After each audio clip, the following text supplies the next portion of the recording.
Okay, today I'm going to tell a story about a Thatcher, and it's called Thomas the Thatcher. And it's a story from the Scottish Travellers.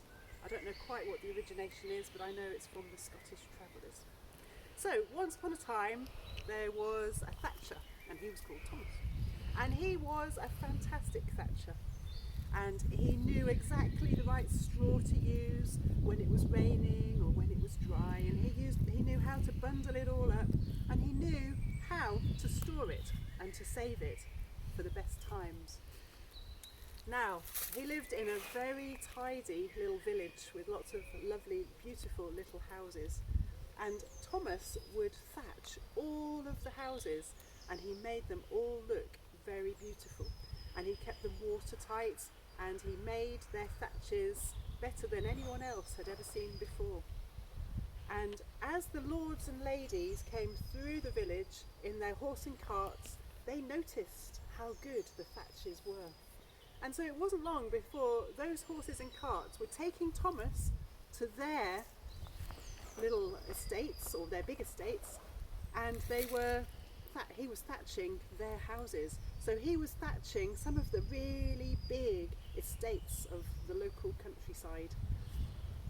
Now, because Thomas was so good, and because he was so lovely to all of his neighbours, they did show a bit of a blind eye to start with, because you see, Thomas's house was a mess.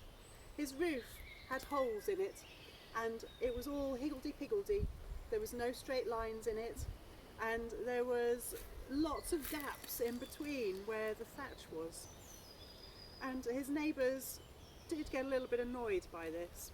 And one day, on a particularly windy day, the wind blew over all of his thatch, and it landed in one of his neighbours' gardens. And the neighbour was really quite upset by that. And so the neighbour decided to file a complaint to the Justice of the Peace.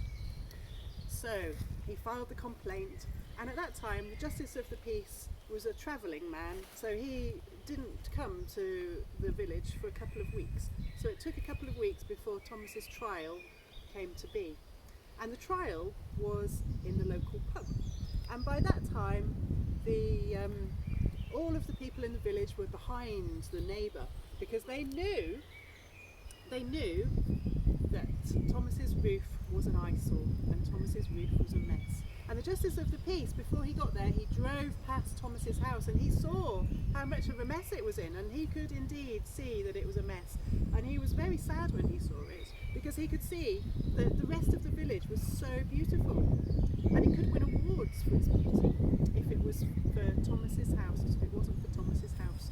So they all called Thomas in, and Thomas stood there, and the jury of the peace said, "Thomas, you keep everyone else's house so beautiful, and you spend time doing your own thatch, we have noticed, but it is still a mess. Why do you not keep your roof tidy like you keep everybody else's?"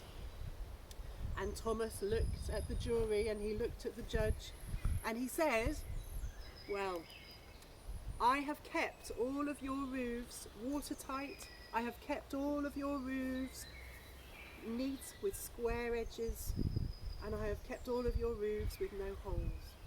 But if I did the same with my roof, then the sparrows would have nowhere to build their nests, because they wouldn't be able to get in. And there wouldn't be any space in my roof for the swallows and the house martins and the swifts to get in and to make their nests and shelter from the rain. And there would be no holes in my roof for the squirrels to run away from the hawks and to run away from the neighbours' cats. And there would be no place for the bees to make their honey. There'd be no bird song.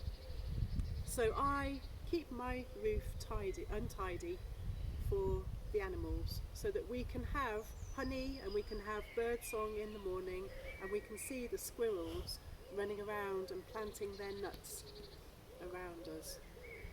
And the jury of the peace was quite surprised by this. It was the longest he or anybody had heard Thomas talk for any time at all.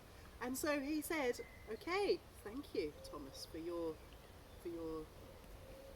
discussion on this. What do the neighbours think? And so the neighbours looked at Thomas and they said, Thomas, we would rather you had a scruffy house, and we could hear the bird song, and we could have the bees, and we could have all of the lovely squirrels running around in our gardens. And so Thomas didn't have to go to jail, and he carried on. And indeed, the Justice of the Peace even asked Thomas if he could convert the roof of his very neat barn into a slightly messier roof. So he too could hear the bird song, and he too could have some bees nesting in his roof space. And so I think today, more than any, it's important that we do keep part of our land slightly messy for the animals.